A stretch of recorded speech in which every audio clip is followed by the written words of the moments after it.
केंद्रीय मंत्री स्मृति ईरानी की तरफ से दायर मानहानि के इस केस में दिल्ली हाई कोर्ट ने कांग्रेस नेता जयराम रमेश को, पवन खेड़ा को समन जारी किया और हाई कोर्ट ने इन कांग्रेस नेताओं को 24 घंटे के अंदर सोशल मीडिया प्लेटफॉर्म पर अपनी टिप्पणियों को जो उन्होंने शेयर किया था उसको हटाने के लिए कह दिया। साथ ही हाई कोर्ट ने कहा है कि अगर टिप्पणी नहीं हटाओगे तो सोशल मीडिया प्लेटफॉर्म इन टिप्पणियों को हटा देगा। स्मृति ईरानी ने अपनी बेटी के खिलाफ इन दोनों नेताओं की ओर से लगाए गए आरोपों के चलते दिल्ली हाई कोर्ट का रुख किया था और दिल्ली हाई कोर्ट ने उनको 24 घंटे का अल्टीमेटम दिया है। हमारे साथ इस वक्त अरविंद सिंह है जो कि दिल्ली हाई कोर्ट से रिपोर्ट कर रहे हैं। अरविंद, दिल्ली हाई कोर्ट ने 24 घंटे का इन दोनों नेताओं को अल्टीमेटम दिया। अपनी सोशल मीडिया प्लेटफॉर्म पर की गई टिप्पणियों को तुरंत प्रभाव के साथ हटाना होगा। बिल्कुल, और कोर्ट ने माना है कि पहली नजर में ऐसा लगता है कि कांग्रेस नेताओं ने स्मृति ईरानी और उनकी बेटी पर जो आरोप लगाए हैं वो बिना तथ्य के लगाए हैं और इसमें याचिकाकर्ता यानी स्मृति ईरानी की प्रतिष्ठा को नुकसान पहुंचा है। यही वजह है कि कोर्ट ने जहां एक और जयराम रमेश और पवन खेड़ा को समन जारी किया है, उनको जवाब दाखिल करना होगा कि आखिर किस बुनियाद पर उन्होंने आरोप लगाए। वहीं दूसरी ओर तत्काल प्रभाव से 24 घंटे के अंदर अपने तमाम सोशल मीडिया पोस्ट से इन तमाम कंटेंट को हटाने के लिए कहा है। फिर चाहे वो यूट्यूब पर हो, चाहे इंस्टाग्राम पर हो, चाहे वो ट्विटर पर हो, चाहे वो फेसबुक पर हो, तो इनसे जुड़े जितने भी प्रेस कॉन्फ्रेंस में जो आरोप लगाए गए थे उन तमाम कंटेंट को हटाने के लिए कहा है। और कोर्ट ने साथ में ये भी कहा है कि अगर ये नेता 24 घंटे के अंदर इस कंटेंट को नहीं हटाते तो जो सोशल मीडिया प्लेटफॉर्म्स हैं वो इन कंटेंट को हटा दे। यानी कहीं ना कहीं प्राइमा फेसी पहली नजर में कोर्ट ने माना कि स्मृति ईरानी जो मुकदमा लेकर के आई हैं कोर्ट, जिसमें उन्होंने कहा है कि आरोप बेबुनियाद हैं, उनकी प्रतिष्ठा को नुकसान पहुंचा है, इनकी इस बात में दम है। और यही वजह है कि कोर्ट ने कंटेंट हटाने के लिए भी कहा है, समन भी जारी किया है। और ये कहा जा सकता है कि कानूनी तौर पर एक मुश्किलों वाली बात है कांग्रेस नेताओं के लिए। बिल्कुल अरविंद, जिस तरीके से कोर्ट ने कहा है कि अगर 24 घंटे के भीतर इन निर्देशों का पालन नहीं होगा तो सोशल मीडिया जो है इस मंच से, चाहे वो ट्विटर हो, फेसबुक हो, यूट्यूब हो, इन सारे मटेरियल को खुद डिलीट करेगा। लेकिन जिस तरीके से समन किया गया है, आने वाले वक्त में मुश्किल बढ़ सकती है इनकी, दोनों ही नेताओं की। बिल्कुल, स्मृति ईरानी ने 2 करोड़ की हर्जाने की मांग की है। मानहानि का मुकदमा 2 तरीके से हो सकता है, एक आपराधिक मुकदमा, दूसरा सिविल मुकदमा। और आपराधिक मुकदमे के लिए निचली अदालत का रुख किया जाता है शुरुआत में, और सिविल डिफेमेशन के लिए हाईकोर्ट का रुख करना होता है। तो यहाँ पर सिविल डिफेमेशन के तहत ये का जो राहत का विकल्प रहता है उसके तहत स्मृति ईरानी ने दिल्ली हाईकोर्ट का रुख किया है। और स्मृति ईरानी का यह कहना है कि चूंकि वो लगातार कांग्रेस नेताओं पर आरोप लगाती रही हैं, चाहे वो सोनिया गांधी पर हो, राहुल गांधी को लेकर के हो, हेराल्ड केस में जो उनकी भूमिका है उस पर वो लगातार मुखर होकर अपनी बात रखती रही हैं, इसका खामियाजा उनकी बेटी को भुगतना पड़ रहा है, जिसका सियासत से कोई वास्ता नहीं है। पहले उन्होंने इन कांग्रेस नेताओं को कानूनी नोटिस भेजा था और उनसे ये कहा था कि जो कुछ आरोप लगाए गए हैं चूंकि वो बेबुनियाद है, लिहाजा कांग्रेस नेताओं को बिना शर्त माफी मांगनी चाहिए। लेकिन जब वहां से कोई रिएक्शन नहीं आया तो मजबूरन उन्होंने कोर्ट का रुख किया है और सीधे उन्होंने हाईकोर्ट में 2 करोड़ के हर्जाने की मांग की है। और कोर्ट में इस बात के लिए कहा है कि किस तरीके से उनके खिलाफ और उनकी बेटी के खिलाफ जो आरोप लगाए गए हैं उससे उनकी प्रतिष्ठा को नुकसान पहुंचा है। प्राइमा फेसी कोर्ट ने भी उनकी इस बात से सहमति जताते हुए यह कहा है कि आरोप बेबुनियाद लगाए गए हैं और ऐसी वजह से कोर्ट ने कहा है कि तत्काल प्रभाव से 24 घंटे के अंदर सोशल मीडिया पर जो कंटेंट मौजूद है इन आरोपों से जुड़ा हुआ उसको हटा लिया जाए। तो दिल्ली हाई कोर्ट का एक बड़ा निर्देश है इस पूरे मामले में। जिस तरीके से दुर्भावनापूर्ण आरोपों को लेकर कानूनी नोटिस भेजा गया था इन नेताओं को, उस पर उन्होंने जवाब नहीं दिया, बिना शर्त माफी मांगने के लिए कहा था, उस पर रिस्पॉन्ड नहीं किया था। और अब दिल्ली हाई कोर्ट ने निर्देश जारी किया कि जो भी सोशल मीडिया प्लेटफॉर्म पर कंटेंट शेयर किया गया है इन दुर्भावनापूर्व लगाए गए आरोपों का, उन सारे आरोपों को, उन सारे कंटेंट को, उस पूरे मटीरियल को डिलीट करना होगा। वरना जो सोशल मीडिया है, चाहे ट्विटर हो, सोशल मीडिया के प्लेटफॉर्म तमाम हो, ट्विटर हो और यूट्यूब हो, सारे वीडियोस जो हैं उनको वो खुद डिलीट करेगा। तो यहाँ पर एक बड़ी जानकारी है और एक साय ऑफ रिलीफ हम कह सकते हैं अभी स्मृति ईरानी के लिए। ये प्रेम शुक्ला इस वक्त हमारे साथ है, बीजेपी नेता। नमस्कार शुक्ला जी। जो दुर्भावनापूर्ण आरोप लगाए गए थे उस पर कानूनी नोटिस केंद्रीय मंत्री स्मृति ईरानी ने भेजा, उस पर कांग्रेसियों ने रिस्पॉन्ड नहीं किया। अब उनको समन जारी किया और हाईकोर्ट ने कहा कि 24 घंटे का अल्टीमेटम आपके लिए है, रिस्पॉन्ड करो वरना हम सारा जो मटेरियल है खुद डिलीट कर देंगे सोशल मीडिया प्लेटफॉर्म पर। प्रेम शुक्ला जी। देखिए, कांग्रेस ने जिस तरह से एक कुचक्र रचा था आदरणीय स्मृति ईरानी को बदनाम करने का, उनकी 18 वर्षीय निर्दोष बालिका को जिस तरह से एक स्कैंडल से जोड़ने का दुष्कर्म कांग्रेस ने किया था, आज वह, इसके बावजूद जो है कांग्रेस के लोग आज भी जो है इस मामले पर माफी मांगने की बजाय वो कानूनी प्रक्रिया का पालन करने के लिए भी तैयार नहीं है। आज कोर्ट ने जिस तरह से उनको आदेश दिया है कि उनके आरोपों के निराधार होने का प्रथम दृष्टया प्रमाण यह कोर्ट के आदेश में सन्निहित है कि कोर्ट ने बाकायदा यह पाया कि श्रीमती स्मृति ईरानी जो कानूनी प्रक्रिया कर रही है वह कानूनी प्रक्रिया क्योंकि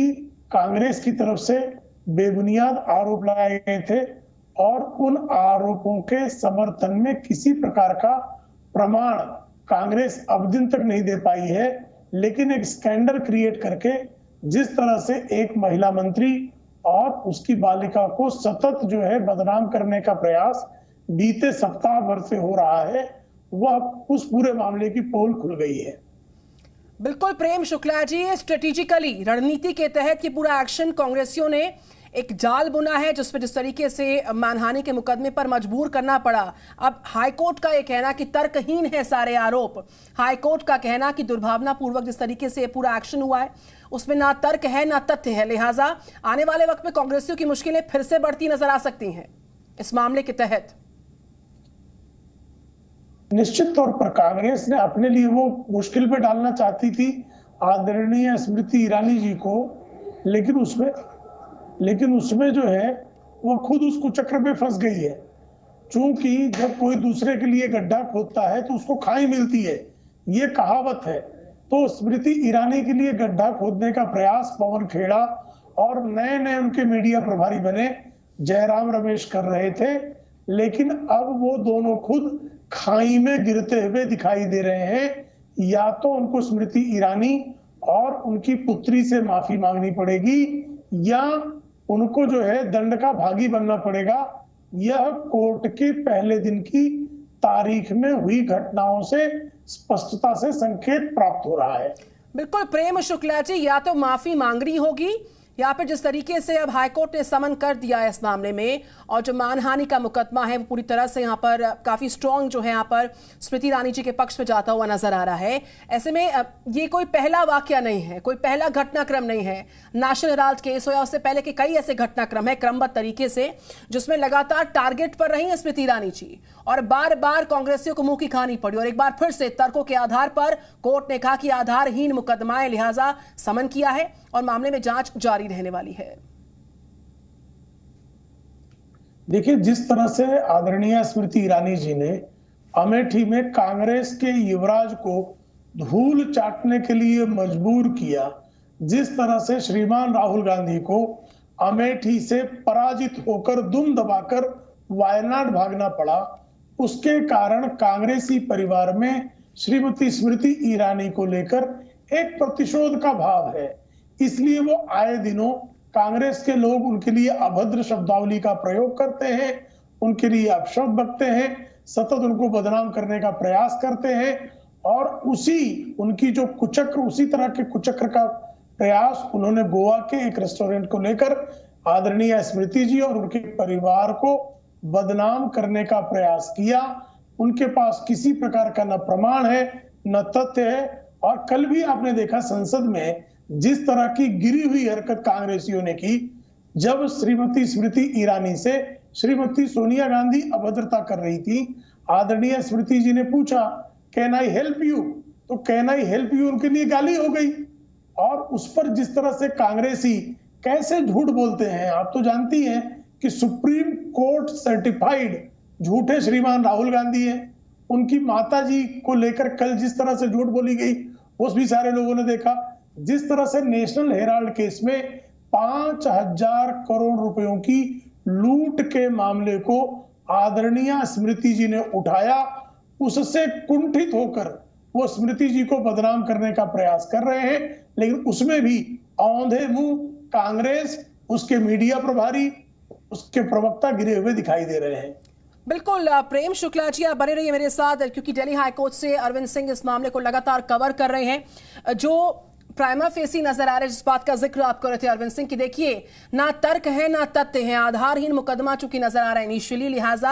अब कांग्रेसियों की मुश्किल आगे कैसे बढ़ सकती है, मामले की अगली सुनवाई कब है ये भी बताएं, और कोर्ट ने की जो बड़े ऑब्जर्वेशंस थे, मैं चाहूंगी एक बार फिर से जो दर्शक इस वक्त जी न्यूज के साथ जुड़ रहे हैं वो जानना चाहेंगे कोर्ट ने किन बड़ी बातों का पुरजोर तरीके से जिक्र किया जिससे कांग्रेसी फंसते नजर आ रहे हैं इस मामले में। अरविंद सिंह। देखिए, जस्टिस मिनी पुष्करणा ने ये कहा है कि पहली नजर में मेरी ये राय है कि ये जो मामला है उसमें सीधे तौर पर जो आरोप लगाए गए हैं वो बिना किसी तथ्य के लगाए गए हैं। कोर्ट ने इसके आगे कहा कि इससे लगता है कि जो याचिकाकर्ता है यानी इस मामले में जो स्मृति ईरानी है उनकी प्रतिष्ठा को भारी नुकसान हुआ है, लिहाजा कोर्ट राहत के तौर पर